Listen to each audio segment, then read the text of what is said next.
My brother raised his beer and said, "To family." Then he looked right at me and added, "Some of us actually have one." Everyone laughed. My mother, my father, my sister-in-law who I'd helped move into her new house 8 months ago. The whole table thought it was funny. I sat there with a fork in my hand and a smile frozen on my face, and I thought about the $91,000 I had wired to various accounts with my brother's name on them over the past 6 years. I set my fork down. I looked at him across the table. "Some of us also have a savings account," I said. "Oh, wait, I've been funding yours, until today." The backyard went quiet. The kind of quiet where you can hear the neighbor's sprinkler 3 houses down. My mother stopped mid-reach for the potato salad. My father put his beer bottle on the table very slowly, like it might shatter. My brother's smile did not move. But something behind his eyes did. Before I tell you what happened after that silence, tell me something. Where are you listening from right now? Because I want to know I'm not alone in this. And when you hear the rest, tell me honestly. What would you have done? My name is Nora Callahan. I'm 31 years old. I work in logistics management for a distribution company outside of Columbus, Ohio, and I have a 1-bedroom apartment that I keep very clean and very quiet, because quiet is something I had to learn to protect. From the outside, my life looks ordinary.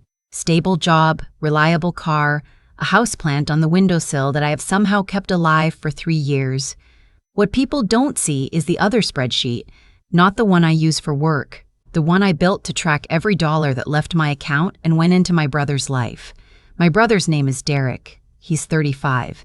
He married a woman named Cassie 6 years ago, and they have 2 kids, a boy named Finn, who just turned 7, and a girl named Lily, who is 4 and already knows exactly how to get what she wants. I love those kids. That part has always made everything harder. Derek works in sales. He has worked in sales for as long as I can remember, which means he has a different story every year about why the commissions aren't coming in the way they were supposed to. There's always a restructure happening or a new manager who doesn't appreciate his pipeline or a territory change that set him back. Something. There is always something. And whenever there is something, his next call is to me. It started the month after his wedding. He called to say the honeymoon had cost more than he planned and the credit card was due.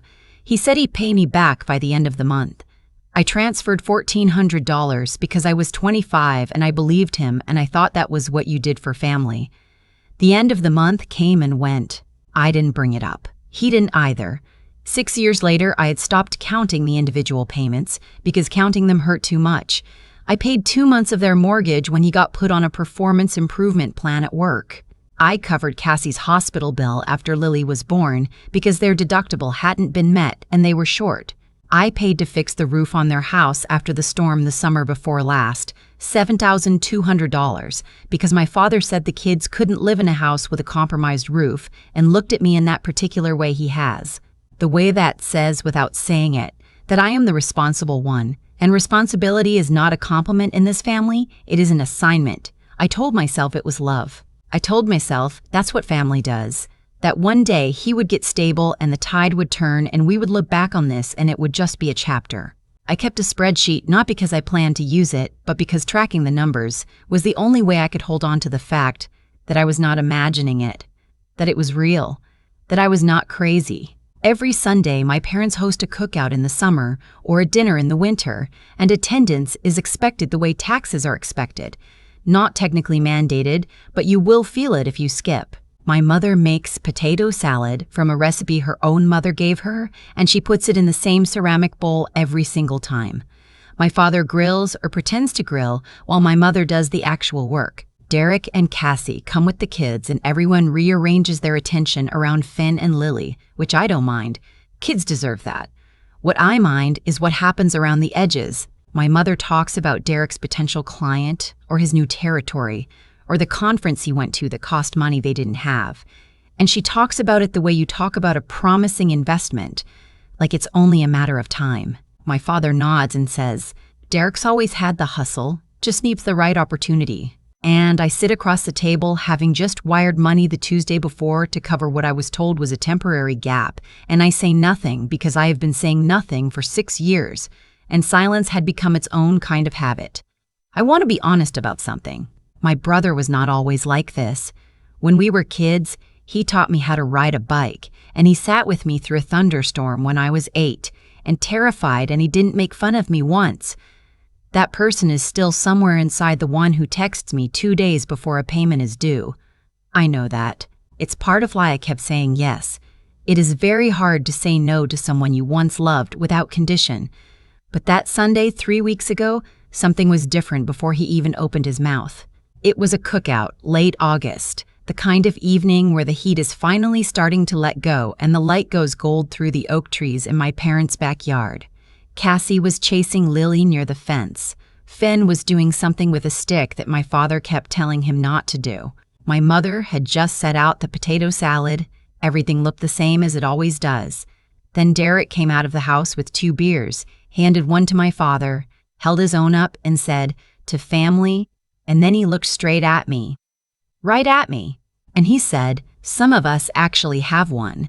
He said it with that particular half smile he gets when he's performing for an audience, when he wants people to think he's joking so he can say the thing he actually means. My mother laughed, the way she laughs when she wants something uncomfortable to pass quickly. My father chuckled. Even Cassie, who was 20 feet away and barely caught the words, smiled reflexively because Derek was smiling. I want you to understand what that moment felt like. Not the words themselves, because the words were not new. My brother had been making variations of that comment for 2 years, remarks about how I worked too much, about how I was 31 and still living alone, about how I needed to get out of my apartment and build a real life. The subtext was never subtle. No husband, no kids. What exactly are you doing with yourself? What made that moment different was the $91,000. What made it different was that 4 days earlier he had called me and said he needed $3,800 to cover a shortfall on their car payment and their utilities because a commission check was delayed and could I help just this once. Those were the exact words. Just this once. I had heard them 11 times by my count. I had transferred the money the same afternoon because I always transferred the money the same afternoon. So I sat there and I thought about the $91,000, and I thought about just this once, and I thought about the photograph on my parents' refrigerator that shows Derek and Cassie on their wedding day and Finn as a baby and Lily on her first Christmas, and not a single photo of me anywhere in that house that isn't a group shot where I am standing. At the edge, and something in me that had been very tightly wound for a very long time simply released. I set my fork down. I said, "Some of us also have a savings account. Oh wait, I've been funding yours." Until today. The silence after that was not a comfortable silence. It was the kind of silence that has texture to it, that you can almost feel against your skin. Derek's smile stayed on his face for 2 full seconds after the words landed. I watched him decide how to play it. I watched him pick humor first. Okay, he said, holding up a hand. "Somebody's in a mood." "I'm not in a mood," I said. My voice was very calm. It surprised me how calm it was. "I'm just being accurate." My mother said my name in a tone I have heard my entire life, the tone that means, "Please do not make this harder than it has to be." My father put down his spatula. "What's going on?" my father said. "Nothing's going on," Derek said. He had shifted into the version of himself that talks to difficult clients. Measured. Controlled. "Nora's just making a comment." "I'm making a statement," I said. "There's a difference. A comment is casual. A statement has follow-through." Cassie had gone still near the fence. Lily had stopped running. Even Finn looked up from his stick. Derek's jaw tightened, just barely, the way it does when he's no longer performing. "This isn't the time or place." "You made it the time and place," I said. "You made the joke. I'm just finishing the sentence." I picked up my purse from the chair beside me and I left. Not dramatically, not slamming doors, just standing up and walking through the back gate and getting into my car and driving away. On the drive back to my apartment, the kind of clarity came to me that usually only arrives too late.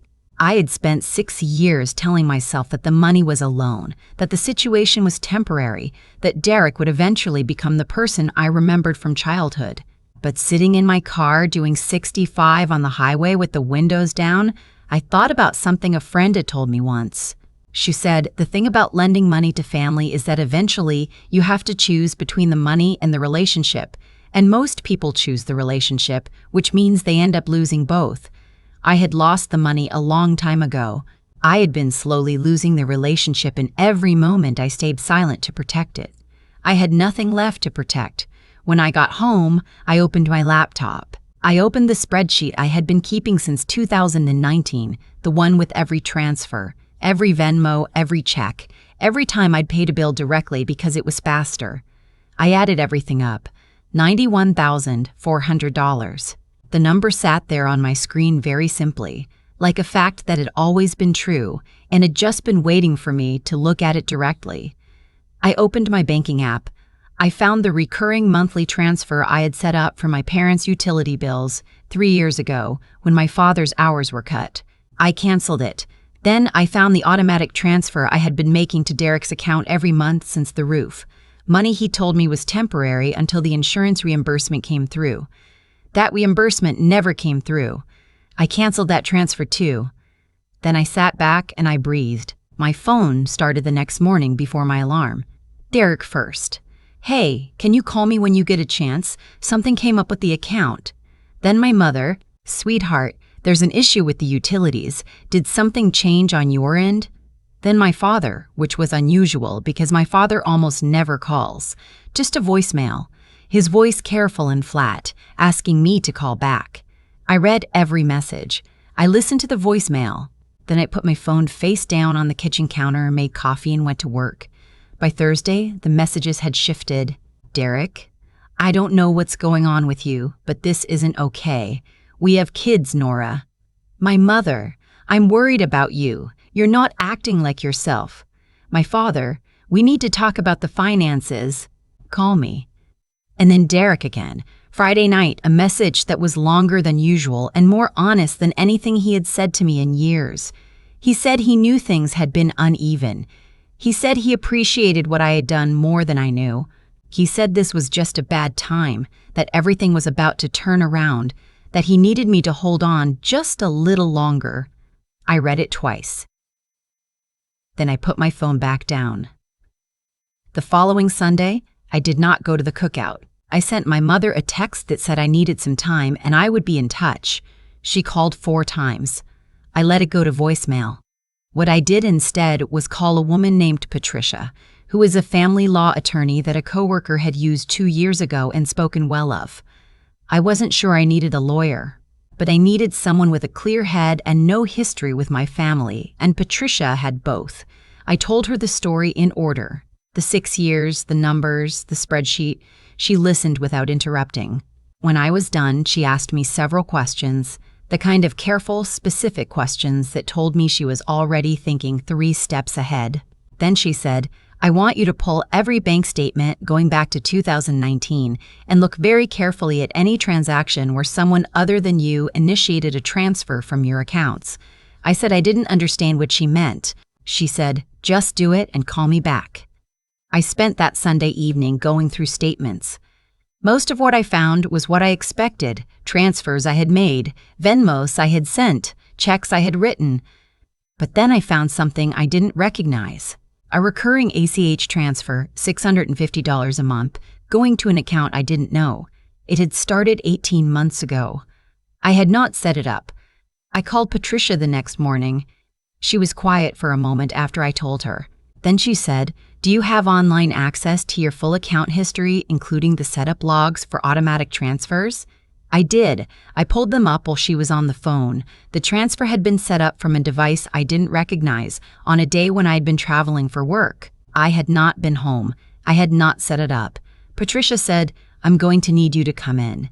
I drove to her office that Tuesday afternoon and I sat across from her desk and I watched her face as she read through the documents I had brought. She was careful with her expressions, the way good attorneys are, not giving much away. But when she looked up, she said, this is account fraud. Someone accessed your banking credentials and set up an unauthorized transfer using your account. I already knew what she was going to say next. I had known since Sunday night, sitting at my kitchen table staring at the statement. But hearing it out loud from someone else was different. It made it real in a way that my own thoughts hadn't quite managed. She said, "We need to identify who did this. Do you have any idea who would have had access to your login information?" I thought about the Christmas 2 years ago when Derek had borrowed my laptop to print boarding passes and I'd stayed logged into everything because I trusted him. I thought about the Thanksgiving before that when he'd asked me to check something on my phone and I'd handed it to him without a second thought. I thought about how many times I had been careless with someone I loved. "I have an idea," I said. "Patricia filed a report with my bank that week. The bank's fraud division opened an investigation. I did not contact Derek. I did not contact my parents. I went to work and I came home and I cooked dinner and I kept my apartment very clean and I waited. The call came on a Wednesday, 3 weeks after that Sunday cookout. Patricia called to tell me that the bank's investigation had confirmed unauthorized access. The transfers totaled $14,300 over 18 months. The device used had been traced. The bank was referring the matter to law enforcement. I sat at my kitchen table for a long time after that call. $14,300 on top of the $91,400 I'd given voluntarily. Over $100,000 of my adult life had gone into keeping my brother's family comfortable while he stood in my parents' backyard and made jokes about mine. That Saturday, I drove to my parents' house. I had called ahead and told my mother I was coming and that I needed everyone there. She asked if everything was okay. I said I just needed to talk to the family. She said Derek and Cassie would be there for the kids' sake. I said that was fine. When I arrived, the house felt like the inside of a held breath. My mother was doing something in the kitchen that she didn't actually need to be doing. My father was sitting at the dining table with his hands folded. Derek was standing near the window with his arms crossed. Cassie was in the living room with the kids, and she looked at me when I came in with an expression I hadn't expected. Something careful and a little exhausted, like she had been waiting for this and didn't know whether to be relieved or afraid. I sat down at the table. I put a folder in front of me. My father looked at it the way people look at things they don't want to have to acknowledge. "I'm going to say this once," I said. "Then I'm going to answer questions if you have them." My mother came in from the kitchen and sat down without the thing she'd been pretending to carry. 6 years, I said. $91,000. I have records for every dollar, dates, amounts, what it was for. I opened the folder and slid 2 pages across the table. My father picked one up. My mother stared at the table. Derek said, "Nora, come on. You know I'm going to pay that back." "I know you've said that," I said. "That's different." "This is family," he said. "You keep a ledger on family." "I kept it so I wouldn't lose my mind," I said. I kept it because every time I started to feel like I was imagining things, I could open a spreadsheet and confirm that I wasn't. My mother said quietly, "We're grateful, honey. You know that." "I know you said that too," I said.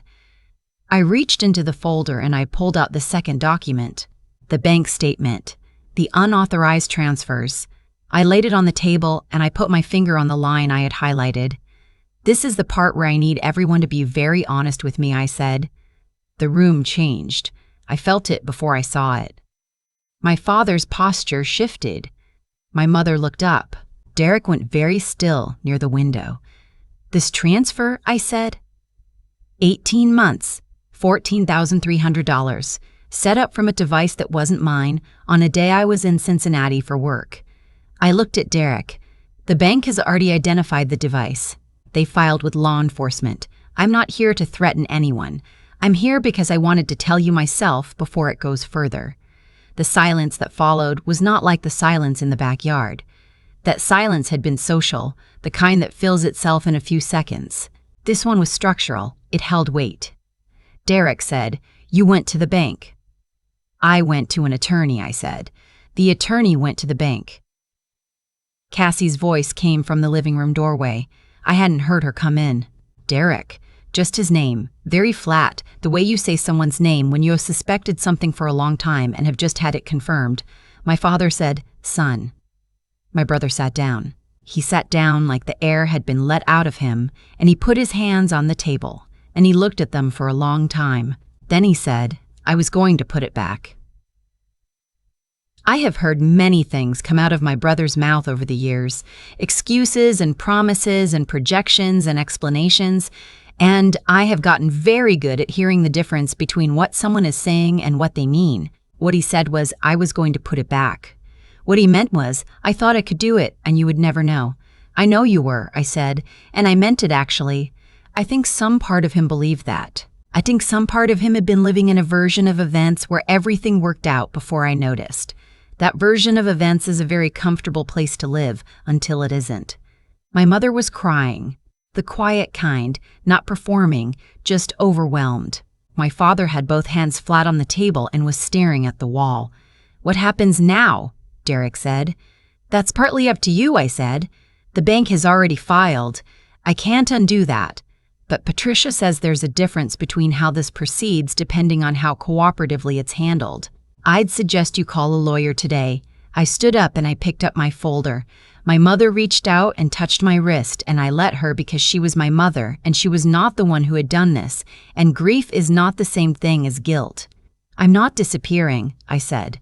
"I'm not cutting everyone off and moving somewhere you can't find me. That's not what this is, but I need you all to understand something. I spent 6 years making myself smaller so that Derek's life could be bigger.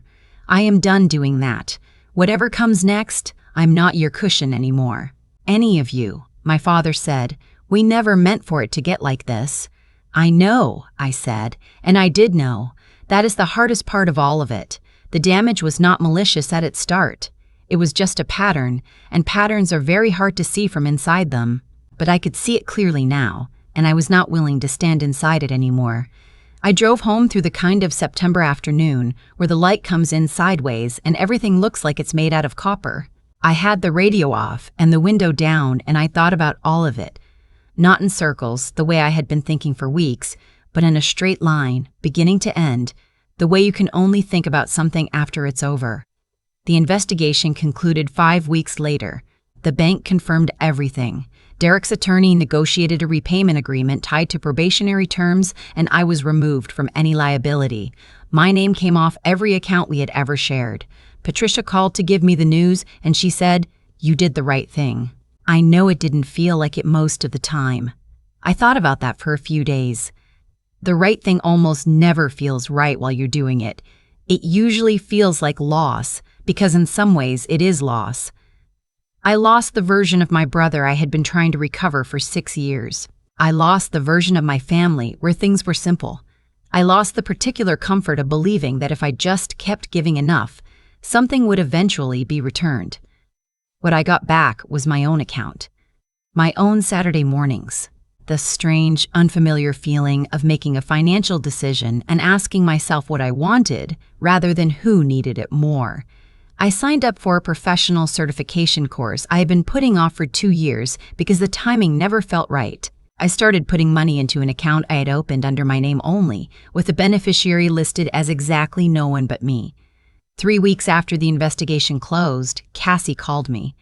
I almost didn't pick up. But something made me answer. She said, "I need to tell you something." Her voice was careful.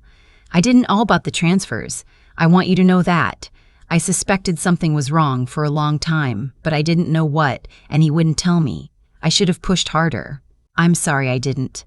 I sat with that for a moment. Then I said, "I believe you." She said, "I'm going to make sure it gets paid back, not because of the legal agreement, because it's right." I told her I appreciated that. I meant it. We talked for another 10 minutes about the kids, about Finn's soccer season, about Lily starting preschool in October. It was the most honest conversation I had ever had with my sister-in-law, and it felt like something that could one day, not now, but one day, be repaired. My mother and I have a standing Wednesday phone call now. We don't talk about money. We talk about her garden and a book club she joined, and my father's retirement plans. There are things we are both carefully not saying to each other, and I think we both understand that this is what right now requires. That is enough for me right now. My brother and I have not spoken directly. His attorney has spoken to Patricia. I expect that will continue for a while. I think about the person who sat with me through thunderstorms when I was 8, and I hold that person and the person across the table at the Sunday cookout in the same space inside me without trying to reconcile them. Because I have learned that people are not one thing and they are not the other thing either. They are both. The love I had for who he was is real. The harm he did is also real. I no longer need to choose which one to believe. What I know is this. I spent a decade measuring my value to my family in dollars because it was the only currency they seemed to notice. It turns out the most expensive thing I ever bought with that money was the delayed understanding that I was worth more than what I could provide. I know that now. I know it's sitting in my apartment on a Sunday morning with the window open and no one calling, no transfer pending, no gap I need to fill. The silence is not absence, it is space. And I am, slowly and without any fanfare whatsoever, learning how to live inside it. If you have ever been the person your family calls before they call anyone else, not because you're the favorite, but because you're the one who always says yes, I see you. I know what it costs. I know what it costs to stop. Tell me where you're listening from. And if this reached you somewhere real, subscribe, because there are more stories here, and I think you already know you need to hear them.